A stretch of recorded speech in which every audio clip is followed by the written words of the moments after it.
मुझसे कभी कोई कहता है कि आप कहाँ पैदा हुए, तो मैं सबको एक ही बात कहती हूँ, I am born and brought up in stock market. मुझे कोई ऐसी एक बीमारी जैसा कुछ कह सकते हो लग गई थी, जिसकी वजह से मैं बिल्कुल बिस्तर पे आ गई थी। खड़ा होना बैठना इम्पॉसिबल। ये मार्केट में जाएगी, ऐसी दुनिया में जाएगी जहां पे सिर्फ आदमी आदमी है, लड़की जाते वो भी मारवाड़ी। सब लोगों ने तरह तरह की बातें बनानी शुरू कर दी। लोगों को जहाँ पे खींचातानी करके प्राइस लेना पड़ता था, भाव ऑर्डर ये सब लेना पड़ता था, मुझे हाँ रुको पहले ज्योति को बता देते। जल्दी से उठ के खिड़की की तरफ आए, देखे तो सब काला काला काला काला, कुछ समझ में नहीं आए। फिर अचानक से आवाजें आने लगी, बॉम्ब फूट गया, एक्सचेंज में बॉम्ब फूट गया।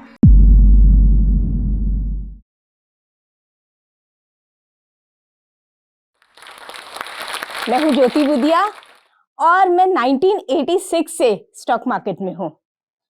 36 इयर्स हो गए, 36 साल, कितना लंबा पीरियड हो गया। आज अगर किसी से कहें कि 36 साल तो सब हैरानगी से देखते हैं कि 36 साल से और अभी तक मार्केट में हूँ, बड़ी बात है ना। फ्रेंड्स, ऐसा है कि मैं जो है ऑलरेडी थर्ड जनरेशन हूँ, और थर्ड जनरेशन का मतलब मेरे दादाजी थे, मम्मी पापा मैं, हम लोग यही काम करते थे। और जब मैं छोटी थी 12 साल के करीब, तो मुझे ऑफिस का काम लाके दिया जाता था और मैं बड़े शौक से किया करती थी, बड़े शौक से करती थी। और उससे ज्यादा मजा मुझे इस बात का आता था कि मैं अपने फ्रेंड्स से बोल सकूं कि मेरे पास खेलने का टाइम नहीं है, मेरे पास बहुत काम है। तो बस ऐसे करते करते जो वो काम लाके देते थे, जैसे कि बिल बनाना, वो टाइम पे सब फिजिकल वर्क होते थे, बिल्स बनाते थे हाथ से, सब ट्रेड्स लिखे जाते थे, सब लेजर्स बनाए जाते थे, तो वो सब बिल्स बनाना, शेयर ट्रांसफर करना, ये सब काम मुझे दिया जाता था। बस ऐसा करते करते कब मुझे स्टॉक मार्केट में इतनी दिलचस्पी हो गई कि मुझे पता ही नहीं चला। और वैसे भी पापा के साथ जब छोटी थी तो रिंग में जाया करती थी, दादाजी के साथ पापा के साथ, तो मन था कि भाई एक दिन मैं रिंग में मैं भी जाऊं और मैं भी काम करूं। तो वो टाइम पे लेडीज लोग नहीं होती थी रिंग में, मैं करीब फर्स्ट 5 लेडीज में से एंट्री मेरी हुई है। तो तब तो बड़े शौक से एंट्री कर ली थी, ये नहीं सोचा था कि वो हिस्ट्री बन जाएगी। आज जब ये सोचती हूँ और जब पूछते हैं लोग, आज भी मजा आता है कि भाई मैं पहली 5 लेडीज में से रिंग में गई हूँ, तो अच्छा लगता है। बट वो टाइम पे ऐसा कुछ नहीं सोचा था। बस लाइफ में उतार चढ़ाव बहुत आए हैं, बहुत देखे हैं। चलो कुछ यादें आपके साथ शेयर करती हूँ। मुझे सबसे बड़ी प्रॉब्लम हुई थी जब मुझे कोई ऐसी एक बीमारी जैसा कुछ कह सकते हो लग गई थी, जिसकी वजह से मैं बिल्कुल बिस्तर पे आ गई थी। खड़ा होना बैठना इम्पॉसिबल, टोटली बिस्तर। मुझे कोई खाना खिलाता था क्योंकि मेरे हाथ पांव सब ऐसे लकड़ी जैसे हो गए थे। कोई तो घर में मम्मी पापा यही लोग मुझे खाना खिलाते थे, मेरी बहन सब।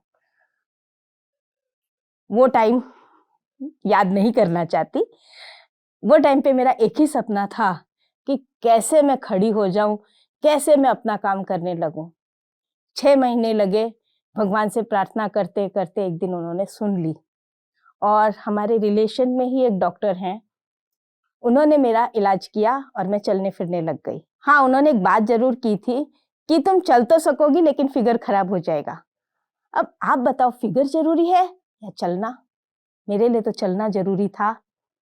तो मैंने कहा फिगर की ऐसी तैसी, मुझे चलना है। और आज तक चल रही हूँ, अपना काम कर रही हूँ। वो रिलेशन में मेरे मामा जी लगते थे, आज तक उनके गुणगान रोज सुबह मेरे लिए तो वही भगवान है, उनको हाथ जोड़ के फिर आगे का दिन शुरू करती हूँ, क्योंकि उन्होंने मुझे नई जिंदगी दी। उसके बाद जब रिंग का टाइम आया तो मैं तैयार हो गई, मुझे तो रिंग में जाना ही जाना है। सबसे बड़ी दिक्कत मुझे घर वालों से नहीं आई, सोसाइटी से आई। ये मार्केट में जाएगी, ऐसी दुनिया में जाएगी जहां पे सिर्फ आदमी आदमी है, लड़की जाते है, वो भी मारवाड़ी। सब लोगों ने तरह तरह की बातें बनानी शुरू कर दी, यहां तक कि हमको अपनी लोकेलिटी चेंज करनी पड़ी, ऐसा हो गया था। लेकिन पापा मम्मी दादाजी सबका सपोर्ट जो था, तो आगे बढ़ने से मुझे कोई रोक नहीं सका, क्योंकि उनका सपोर्ट बहुत स्ट्रांग है। और फैमिली का सपोर्ट जो होता है ना, वो ही आदमी को तरक्की और ऊंचाइयों पे लेके जाता है। तो 1986 में जब मैं रिंग में गई, कुछ नया नया भी लगा, कुछ अजीब सा भी लगा, कुछ अच्छा भी लगा, मजा बहुत आया। सब नए नए लोग मिले, सबसे अंकल जी करके बातें करते थे, और वो लोग भी मुझे बेटा बेटा बेटा बेटा करके बात करते थे। अब आप सोचो कि इतने बड़े क्राउड, जहाँ पे 500-700 आदमी लोग खड़े हैं, उनके बीच में जाना, और इतनी इज्जत, बहुत इज्जत मिलती थी एकदम। मतलब जहाँ धक्का मुक्की खींचन तानी एक दूसरे को, रिंग में आपने देखा होगा, मूवी भी आई थी बीच में न हर्षद मेहता, उसमें आप देख रहे होंगे सब एक दूसरे को कैसे खींच रहे हैं, पकड़ रहे हैं। इन सब के बीच में भी जब मैं निकलती थी, तो बिल्कुल मतलब मेरे लिए रास्ता जैसे बना दिया जाता था। हाँ बेटा जा, बेटा जा, ऐसे बात करते थे। लोगों को जहाँ पे खींचातानी करके प्राइस लेना पड़ता था, भाव ऑर्डर ये सब लेना पड़ता था, मुझे हाँ रुको रुको पहले ज्योति को बता देते हैं, ऐसे करके ये जो मुझे वहां पे प्रायोरिटी मिलती थी, इस तरह से मुझसे बात की जाती थी, बड़ा मजा आता था। मुझे ऐसे लगने लगा था कि हाँ बस मैं ही हूँ इस दुनिया में, जो भी है मेरी तो बस क्या बात है, वो वाला माहौल मेरा रहता था। मुझसे कभी कोई कहता है कि आप कहाँ पैदा हुए, तो मैं सबको एक ही बात कहती हूँ, I am born and brought up in stock market. और जैसे जैसे हम लोग आगे बढ़ते गए, वैसे वैसे टाइम भी आगे बढ़ता गया, और 1994 दिवाली के बाद ऑनलाइन ट्रेडिंग स्टार्ट होने लग गई। जब एनएसई स्टार्ट हुआ, तो बीएसई भी 1995 में फुल्ली ऑनलाइन आ गया। रिंग बंद हो गई। रिंग का जो माहौल था वो आज भी बहुत याद आता है। It was like a complete अपना ही होम ग्राउंड जैसा था, जहाँ पे मैं रोज जाती थी और सबसे बातें करती थी, नई नई चीजें सीखने मिलती थी। तो बहुत सी बातें सीखी वहाँ पे। वहां से करते करते ऑनलाइन पे आ गया। अब ऑनलाइन आने का मतलब सबसे पहली बात, कंप्यूटर आना बहुत जरूरी था। अब जो लोग भी कंप्यूटर नहीं जानते थे, उन लोग के लिए बहुत डिफिकल्टी थी। रिंग में ही मुझे सिखाया गया था कि हमेशा टाइम के आगे चलना चाहिए। अगर हम टाइम के आगे चलते रहे तो हम हमेशा तरक्की करेंगे, अदरवाइज समय हमको पीछे छोड़ देगा और हम आगे नहीं बढ़ सकेंगे। तो मुझे कंप्यूटर्स आते थे, इस वजह से 95 में जब ऑनलाइन ट्रेडिंग स्टार्ट हुई, मेरे लिए कोई टफ बात नहीं थी, उसमें मैं बहुत इजीली यूज्ड टू हो गई और धीरे धीरे लाइफ चलने लगी। लेकिन ऐसा नहीं है कि लाइफ इतनी स्मूथ थी भैया, लॉसेस और प्रॉफिट भी तो एक हिस्सा होते हैं। फिजिकल शेयर्स का जमाना था, तो काफी हार्डवर्क, मेहनत, यहाँ तक कि शेयर्स चोरी होना, ये सब चीजों से बहुत जूझना पड़ा था। 1996 से डीमैट जब स्टार्ट हुआ, तो कम से कम इन चीजों से तो छुटकारा मिल गया। लेकिन अब क्या हुआ, जैसे जैसे ऑनलाइन स्टार्ट हुआ ना, थोड़ा थोड़ा ट्रेडिंग का भूत चढ़ने लग गया। खुद भी ट्रेडिंग करने लग गई, क्योंकि क्लाइंट का काम करने के बाद इतना टाइम तो बच ही जाता था, थोड़ा ट्रेडिंग अपना भी कर लेते थे। जो सबसे पहली बार लॉस हुआ ना, तो जैसे बच्चे होते हैं, उनका खिलौना टूट जाए या कुछ नुकसान हो जाए, उनसे कोई सामान टूट जाए, तो वो क्या करते हैं, वो रोते हैं। वो इससे नहीं रोते हैं कि उनका नुकसान हो गया, वो इस बात से रोते हैं कि पापा मम्मी डांटेंगे। मेरा भी वही हाल हुआ, लॉस हुआ और रोने लग गई। इस बात का दुख नहीं था कि लॉस हुआ, इस बात का दुख हुआ कि दादाजी और पापा डांटेंगे, और उस डर से रोने लग गई थी। फिर बाद में पापा ने समझाया कि देखो ऐसा है कि मार्केट में लॉस प्रॉफिट सब चलते रहते हैं, लेकिन जो इन चीजों से बाहर निकल जाए, वो ही असली ट्रेडर या इन्वेस्टर होता है। मैंने अपनी लाइफ से ज्यादा दूसरों को देख के बहुत कुछ सीखा है। वही टाइम पे मैंने देखा कि मार्केट में लोगों ने लॉस किया, और मुझे वो अच्छा नहीं लगता था कि जब वो लॉस करते थे उसका असर उनकी रियल लाइफ पे होता था, उनकी फैमिली लाइफ पे होता था। तब मुझे रिंग की बातें याद आने लगी जब ब्रोकर्स मुझे सिखाते थे कि आपका एक पर्टिकुलर अमाउंट का प्रॉफिट हो गया या एक पर्टिकुलर लॉस हो गया, बस वहां पे वो दिन हो या महीना हो, बस अपनी बुक बंद कर दो, इसके आगे की ट्रेडिंग मत करो, थोड़ा दिन ब्रेक ले लो, या आपका कंटिन्यू लॉस हो रहा है थोड़ा थोड़ा, ब्रेक ले लो, कंटिन्यू मत करो, बिकॉज कहीं ना कहीं आपका दिमाग और मार्केट मैच नहीं हो रहा है। ये बातें मुझे बहुत अच्छे से समझ में आई, लेकिन फिर भी दिमाग और इमोशंस तो इमोशंस होते हैं। कभी कभी हम दिल की सुन लेते हैं, दिमाग की नहीं सुनते हैं, और जब भी दिल की सुनते थे लॉस होता था, और फिर वापस याद आ जाता था कि नहीं भाई, दिमाग की सुननी है, नॉलेज के साथ काम करना है, और सबसे इंपॉर्टेंट स्टॉप लॉस के बिना काम नहीं करना है। तो ये करते करते करते करते आगे बढ़ने लगे। एक बात बताना चाहती हूँ, एक कांड हुआ था, bomb blast, Bombay stock exchange. उस दिन मैं नहीं गई थी, पापा गए थे, और जब ब्लास्ट हुआ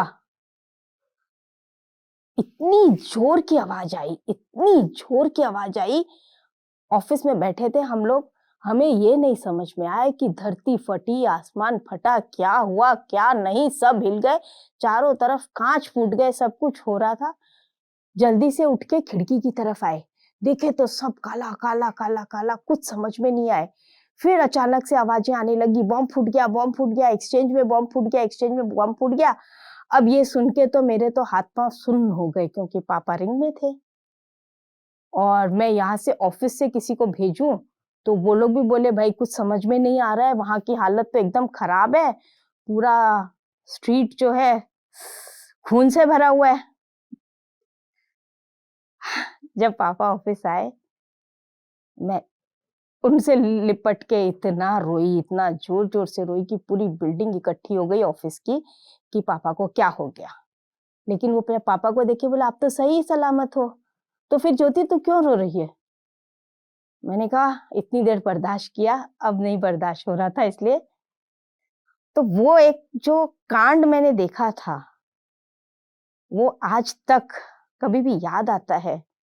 मैं उस फोबिया से आज तक बाहर नहीं निकल पाई हूँ। ये एक बहुत ही डरावनी चीज थी जो मैंने देखी थी। तो धीरे धीरे करते करते फिर एक और मार्केट में एक धमाका हुआ ना, 2001, अगेन अ क्रैश। उस क्रैश में मैं बच गई। क्यों? कि मैंने कोई पोजीशन इसलिए भी नहीं ली थी बिकॉज मैंने टेक्निकल एनालिसिस यानी कि चार्ट रीडिंग 1990 से शुरू कर दिया था, ग्राफ पेपर पे, कंप्यूटर पे चार्ट्स नहीं होते थे। और इस वजह से क्या हुआ कि मुझे 2001 में कुछ आइडिया आया कि भाई मार्केट यहाँ पे ठीक नहीं है, तो बच गई, थोड़ा सा लॉस हुआ। और उसके बाद 2008 में एक बहुत बड़ा और क्रैश आया, वहां पे तो मैं पूरी तरह से बच ही गई, कहो तो थोड़ा प्रॉफिट ही आया, क्योंकि तब तक मैं हेजिंग सीख गई थी, अपने आप को बचाना सीख गई थी। 2002 से जो फ्यूचर्स एंड ऑप्शन स्टार्ट हुए थे, तो ऑप्शंस की वजह से मैंने अपने आप को प्रोटेक्ट किया और लॉसेस कंट्रोल होते हैं, उससे अपने आप को मैंने बचा लिया, बल्कि कुछ आया ही पैसा, भले ही बहुत बड़ा ना आया लेकिन नुकसान नहीं हुआ। That was the most important thing. और एक चीज जो है कि जो मार्केट आज से 100 साल पहले था वो 50 साल पहले नहीं था, जो 50 साल पहले था वो 20 साल पहले नहीं था, जो 20 साल पहले था 10 साल पहले नहीं था, और भी चेंज हो गया, आगे बढ़ गया। यहाँ तक कि 2020 के बाद तो मार्केट ने अलग ही एक रूप ले लिया, और भी मार्केट डायनामिक हो गया, और बहुत सारे लोग आ गए ड्यूरिंग कोविड टाइम्स। ये मार्केट इतना पॉपुलर हो गया, इतना पॉपुलर हो गया कि जिसे देखो सब स्टॉक मार्केट करते हैं। इसमें एल्गो करके भी आ गया, जो systematic trading, rule based trading, ये सब आ गया। तो मैंने आपको बताया था कि मुझे सिखाया गया कि be with times, be ahead of times, otherwise time will throw you away. समय से आगे रहना सीखो, अपने आप को हमेशा डेवलप करना सीखो, जो नई चीज आई है उसे अपनाना सीखो, नहीं तो पीछे रह जाओगे। इसलिए आज भी मैं इन चीजों का मुकाबला कर सकती हूँ और धीरे धीरे तरक्की करती ही जा रही हूँ। लॉसेस कंट्रोल में रखना, ये तो मैंने सीख ही लिया है, और जब लॉसेस कंट्रोल में रहते हैं तो प्रॉफिट्स अपने आप आती है। तो मार्केट से जो मैंने सीखा है उसकी समरी आपको शेयर करती हूँ। सबसे पहला कि टाइम के साथ चलो, नहीं तो टाइम पीछे छोड़ देगा। दूसरी बात, कितना भी कमाओ, खो, कुछ भी करो, फेस पर मत आने दो। हमेशा धरती पे रह के चलो। अगर हम धरती पे रह के नहीं चले तो भैया मार्केट है वो हमें धरती पे ला देगा। इसलिए पहले से ही धरती पे रहेंगे तो ज्यादा अच्छा रहेगा। तीसरा, जो सबसे बड़ी चीज है वो ये है कि उम्मीद स्टॉक मार्केट से मत रखो, फैमिली से रखो, घर वालों से रखो, अपने पेरेंट्स से रखो। क्यों? यही काम आएंगे। मार्केट में ये सोचोगे कि हाँ भाई मेरा प्राइस आएगा, मैं इतना कमा लूंगा, ये सपने मत देखो।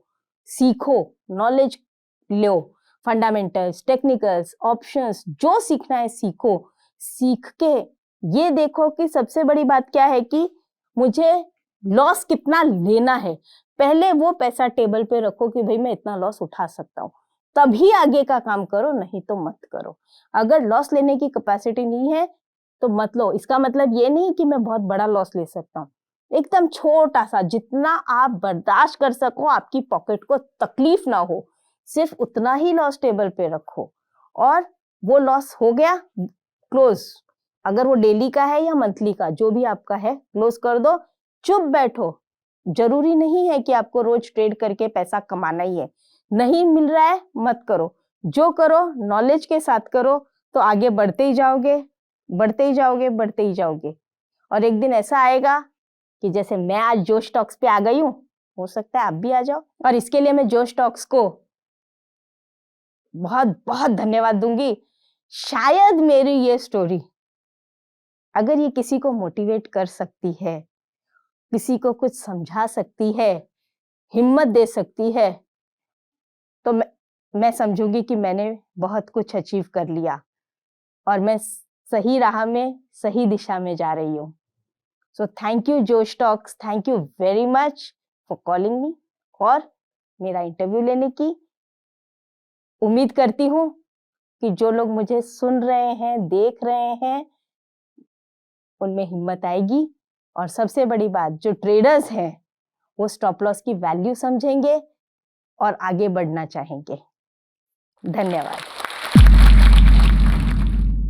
क्योंकि आपने ये टॉक देखी है, इसका मतलब है कि आप अपने जीवन में सही स्किल्स के जरिए पैसा कमाना चाहते हैं और सक्सेसफुल बनना चाहते हैं। चाहे कंपाउंडिंग के कॉन्सेप्ट्स हो, या फिर स्टॉक एनालिसिस करना, या फिर इन्वेस्टमेंट के बेसिक कॉन्सेप्ट्स को समझना, इन सब में आपकी मदद करता है जोश टॉक्स का जोश टॉक्स इंग्लिश स्पीकिंग ऐप। यहाँ पर आपको मिलती है पर्सनलाइज्ड क्विज़ेस, यहाँ पर आपको मिलती है ढेर सारी एक्सरसाइजेज, और साथ में सबसे इंपॉर्टेंट आपको मिलती है एक ऐसी कम्युनिटी जो आपको हेल्प करेगी फाइनेंस से रिलेटेड टॉपिक्स को बड़े आसान तरीके से समझने में। तो देर किस बात की, अभी डाउनलोड करिए जोश टॉक्स इंग्लिश स्पीकिंग ऐप और लीजिए अपनी फाइनेंशियल फ्रीडम की तरफ पहला कदम।